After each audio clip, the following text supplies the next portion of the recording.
Welcome to Truth Meets Fiction, your home for timeless stories, unforgettable characters, and the kind of content that stays with you long after the credits roll. Whether it's fact, fiction, or somewhere in between, you'll find it here. Let's begin. From Hollywood, it's time now for Edmund O'Brien as Johnny Dollar. My name is Edward Hawley. I represent the East Coast Underwriters Association of America. Yes?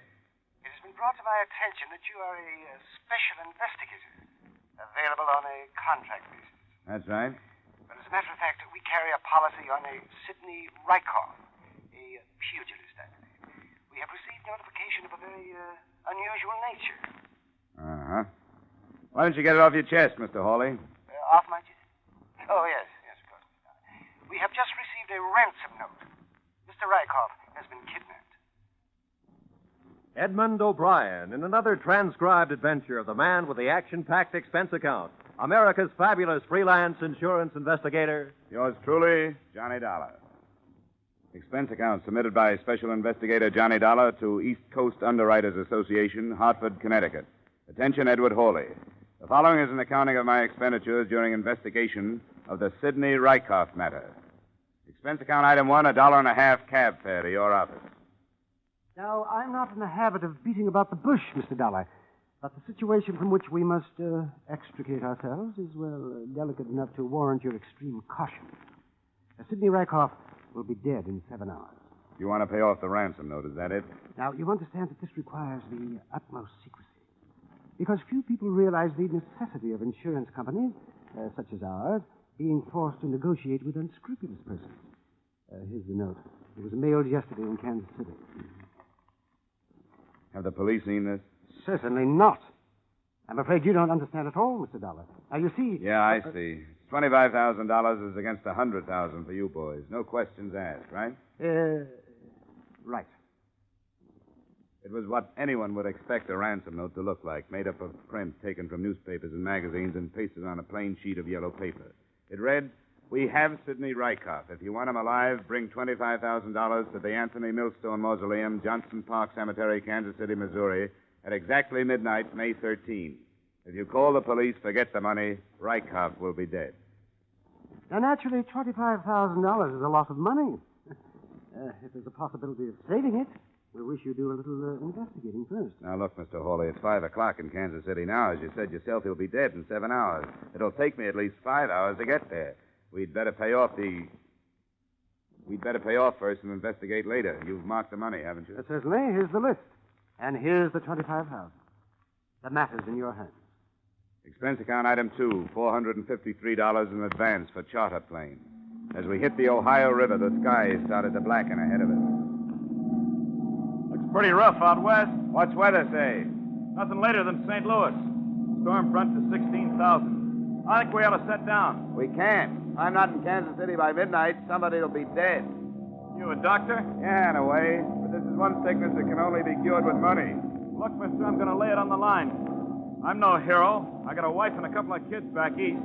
My contract says I'll get you to KC if I can. But that front ahead there isn't kid stuff. It'll bounce this kite around like a balloon. Well, I can't tell you to do it. It's up to you. But if we set down now, we'll find a dead man in the morning. Okay, mister. I'll do the best I can. Fasten up. This plane is too underpowered to climb above it. We'll try to go right through. Hope the wings stay on.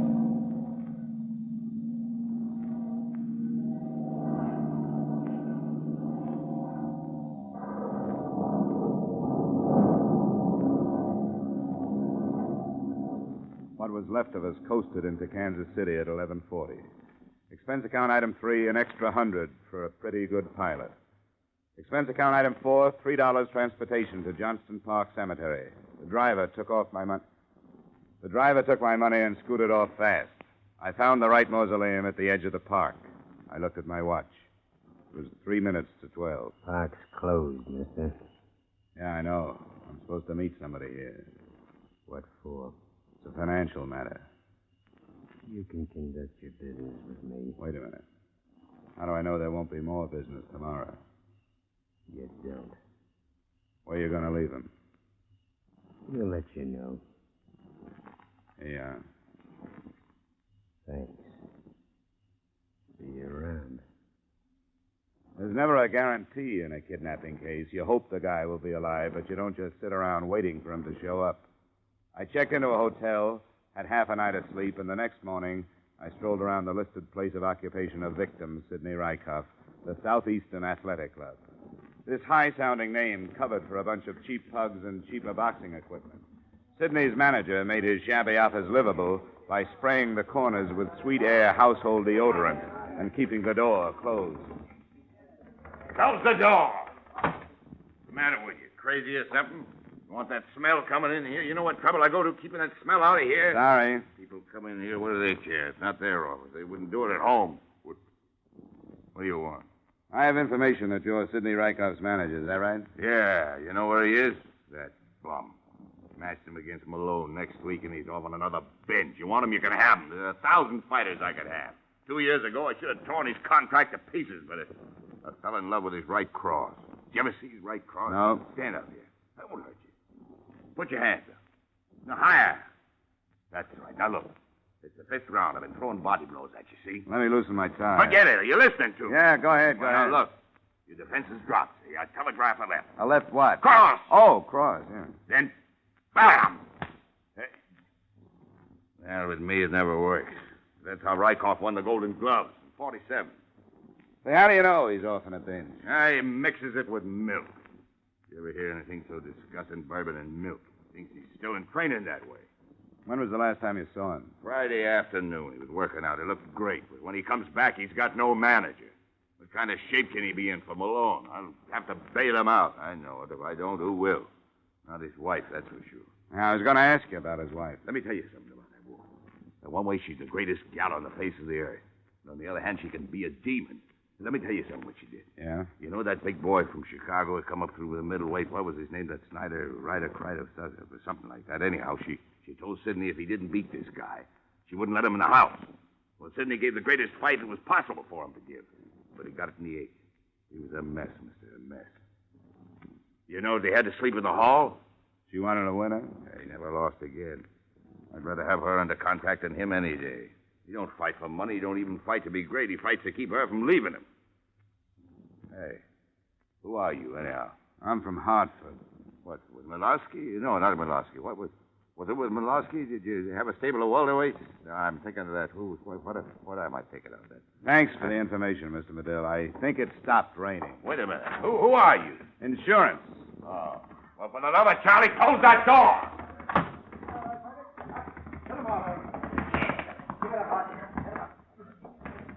Say, I hear you're nosing around about Sidney Rykoff. I've been losing a lot of money on him. What makes you think I want to know anything about him? Quit it, will you? I listen to doors. You found out anything? About what? About his disappearance. Who said he disappeared? He ain't been around. He disappeared. Some people think he went off on a binge. Nah, it ain't his cycle. He had his last binge in March. He ain't due again till September. You a friend of his? Allow me. My name is Al Barsumian. I handle wages. Where do you think Rykoff is? I don't know, but the longer he stays there, the better I like it. The betting ain't good when he's around. Why's that? He's erratic. Sometimes he wins in the 8th and sometimes in the 10th. Well, that's the way it goes. His wife still live in the same place? Yeah, just follow the broken glass. I didn't get on the trail of the busted gin bottles until about 11 that night. I knocked at her door and she yelled, "Come in," from the kitchen. She was sitting at the table in a soup-stained kimono, peeling the polish off her fingernails. Sit down. Or just throw them stockings on the floor.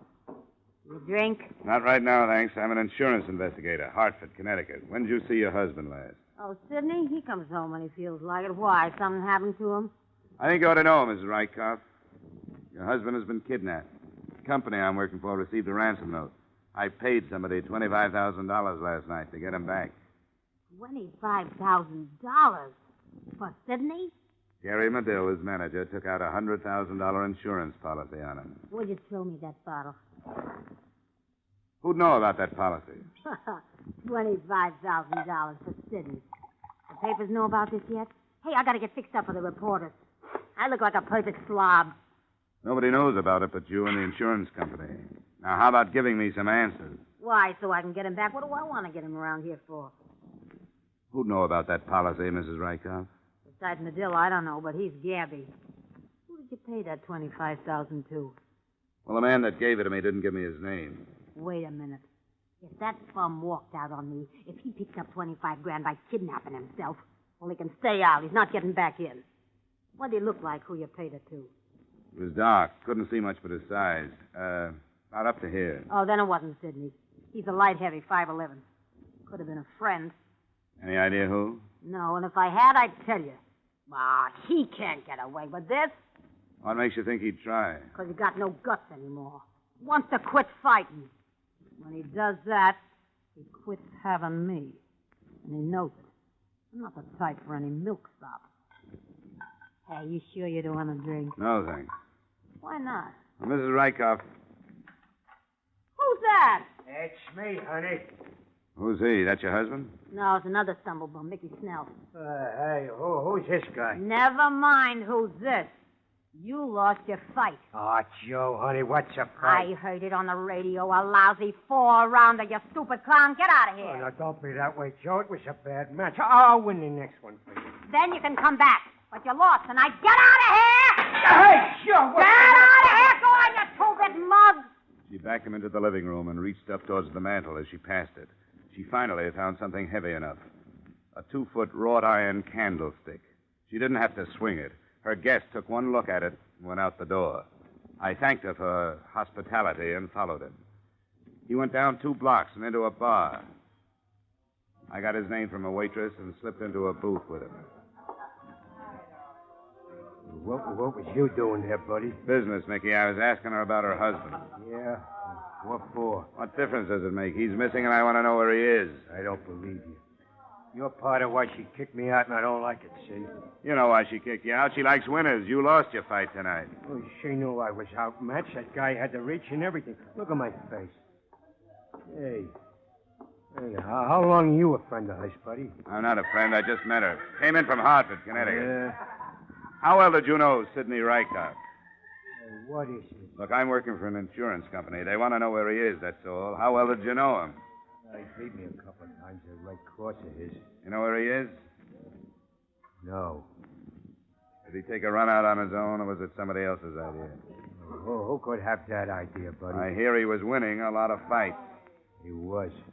He beat me a couple of times. Well, who was losing money? Albasumian? This is too public. Where you staying? Commodore Hotel. It's not far from here. You know it? Yeah, I know it. But I can't go with you. I'll meet you in the lobby. We'll go to my room. It's got to look like I ain't meeting you. Sure, it's easy. We'll order another drink here. I'll leave, and then you saunter over in about 20 minutes. Okay?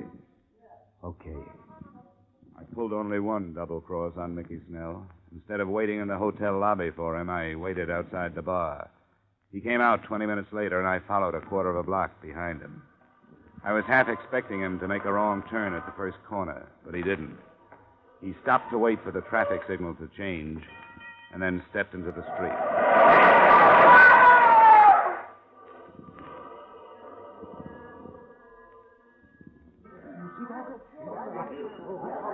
And you say you saw it happen, Mr. Dollar? That's right, Lieutenant. I saw it happen. It was deliberate hit and run. You get the license number? No, only the first 3 numbers, M176. Uh-huh. Now, any other witnesses? Well, I don't know. There were a lot of people around. Well, that doesn't necessarily mean witnesses. Say, what'd you find in his wallet? Identification. Mickey Snell. He was a fighter. He must have won tonight. He was loaded. Can I see one of those bills? Yeah, Dollar, but watch it. I have to keep a record. Thanks. It was a $50 bill the lieutenant handed me. In the corner was a number I'd memorized on the plane trip out.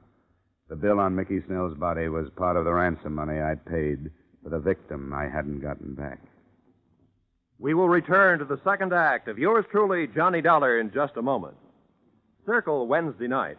That's the night George Burns and Gracie Allen drop by to visit with you over most of your CBS stations.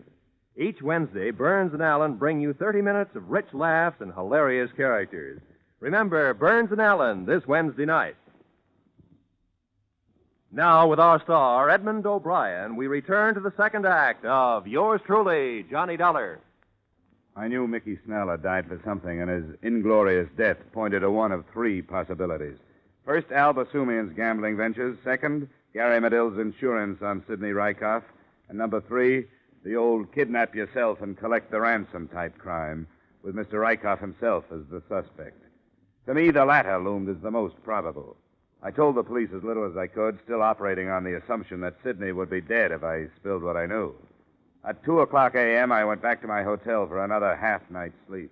The next morning, I made up my mind to visit Mrs. Rykoff again. It was such a nice day, I walked. As long as Sidney was missing, there was nothing to do but ask questions until something seemed to make sense. Because everybody had an angle. Basumian might have been paid off, Gary Medill might have been paid off, and Mrs. Rykoff might have been paid off. I took the whole thing up with Mrs. Rykoff as she stood in front of a cracked full-length mirror, trying half-heartedly to comb the knots out of her hair. You come in here with your lousy accusations. I'm not accusing anybody, Mrs. Rykoff. I'm trying to get at the truth. Now, somebody has your husband, right? Hand me that brush. And somebody has the $25,000, right? How should I know? Look, I don't have any interest in Sidney Rykoff. I don't care if he's alive or dead. I don't care about your $25,000. All I know is I'm sick of hearing about Sidney Rykoff, Sidney Rykoff, Sidney Rykoff. I had a good mind to go out and change my name. You two must have had a fine romance. Oh, he was okay for a while. Was winning steady. I can't stand to go with a guy that can't win. And when he lost... He slept in the hall. Exactly. A man has to fight for me. I ain't just sitting here waiting for losers. And Sidney was winning, wasn't he? Winning? Winning what? With that Medill as his manager, what could he win? What kind of a contract did Sidney have with Medill? Medill got everything, including Sidney's third molars. So what was I supposed to do? Look at this place. Sofa needs covers. Boy, could I use some clothes. Tatters. Look here. Seams busting out all over. I like Sidney to win, but I like him to win something big. Maybe you can if you bet on him. Take Basumian, for instance. Never gamble. It's against my whole way of life. And then there's the possibility that you got in debt and, knowing about Medill's $100,000 policy on Sidney, talked Sidney into kidnapping himself and writing to the insurance company for ransom.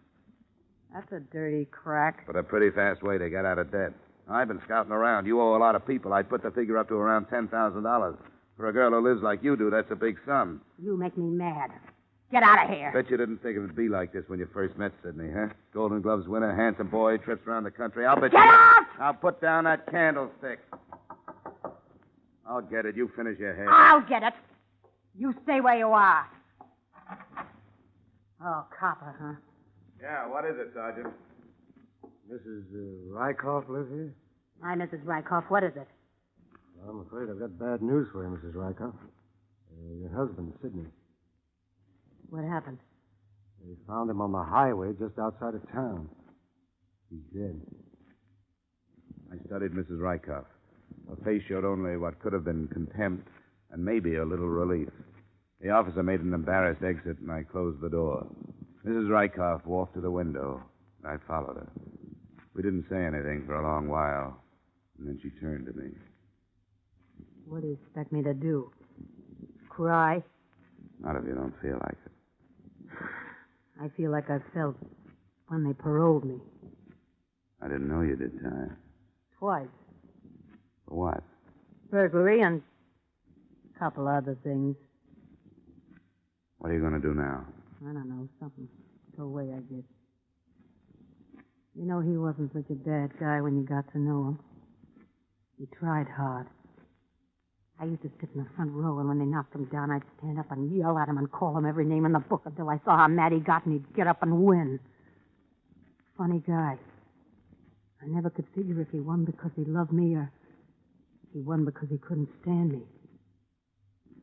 Hey, have a drink with me, will you? I'd appreciate it. Sure. Expense account item 5, $250 transportation.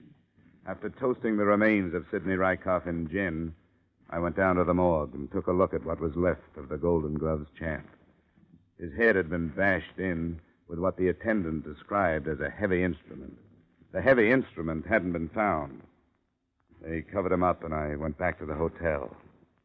It was still possible that Sidney had abducted himself, collected the money, then been killed for it by whoever he hired for the job.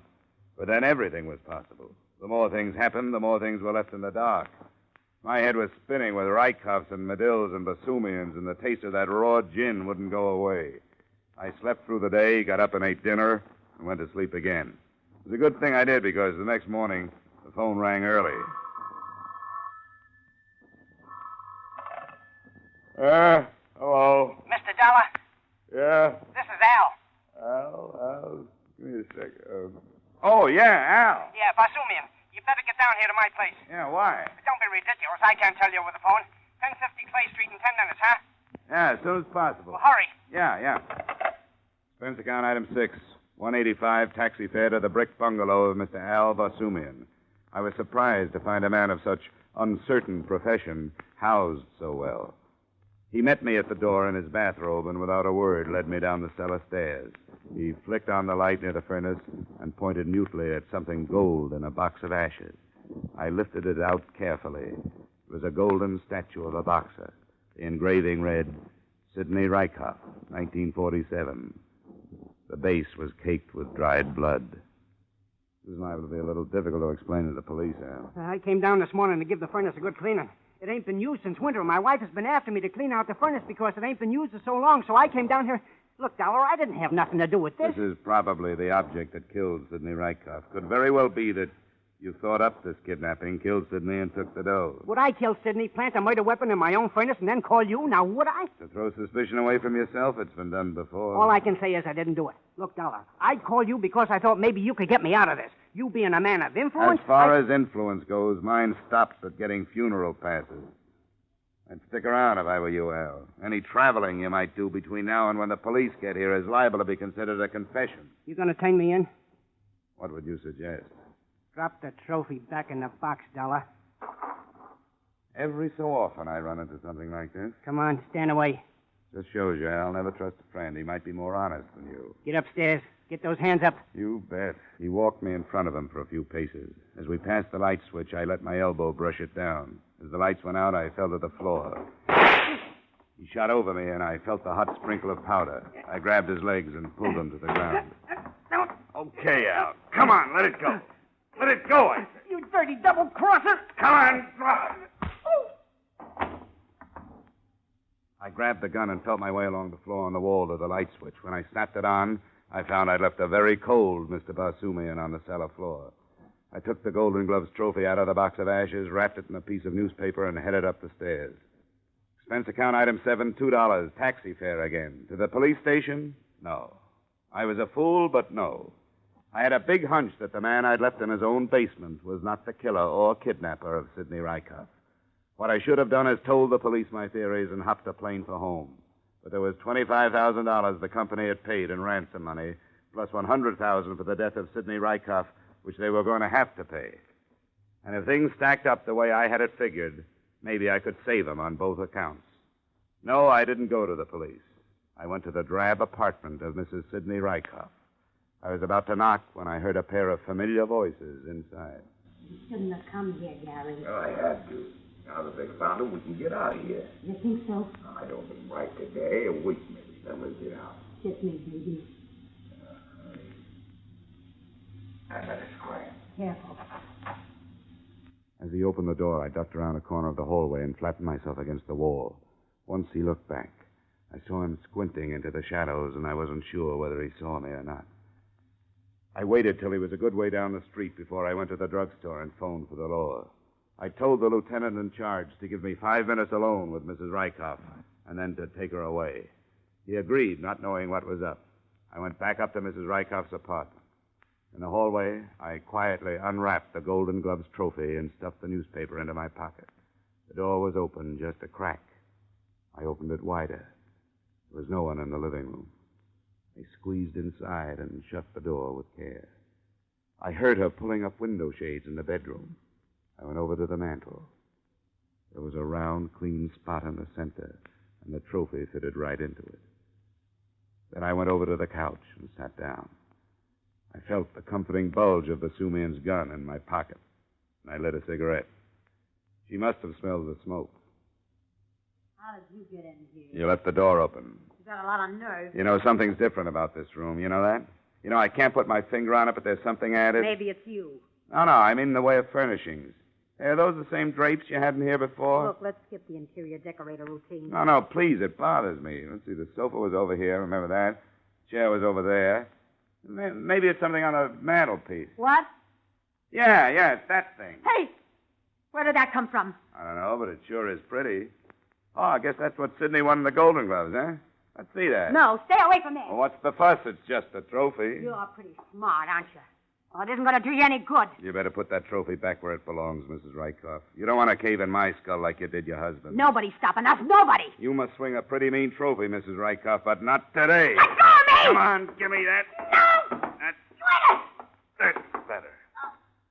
You better stand over there near the door. Go on. This thing's loaded.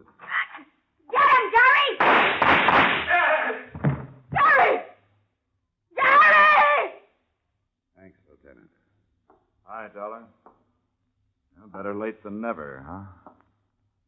It all tied up nice. Al Basumian's gambling racket was looked into and cracked wide open. Mrs. Rykoff's confession read something like this. I killed him a week ago. I got mad at him. I picked up the trophy off the mantelpiece and killed him. I didn't mean to kill him. I called Gary, and he put the trophy in Al Basumian's furnace and got his boys to lug the body out to a place he had. They kept the body for a week and then put it on the highway after the insurance company paid the ransom. End of confession, end of affair, end of story. Expense account item 8, $203.54, air travel back to Hartford.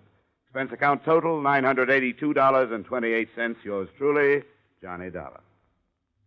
Yours truly, Johnny Dollar, stars Edmund O'Brien in the title role and is written by Gil Dowd and David Ellis, with music composed and conducted by Leith Stevens. Edmund O'Brien can soon be seen starring in the Columbia Pictures production, The Los Angeles Story. Featured in our cast were Howard McNear, Howard Culver, Walter Burke, John McIntyre, Bill Gray, and Jeanette Nolan.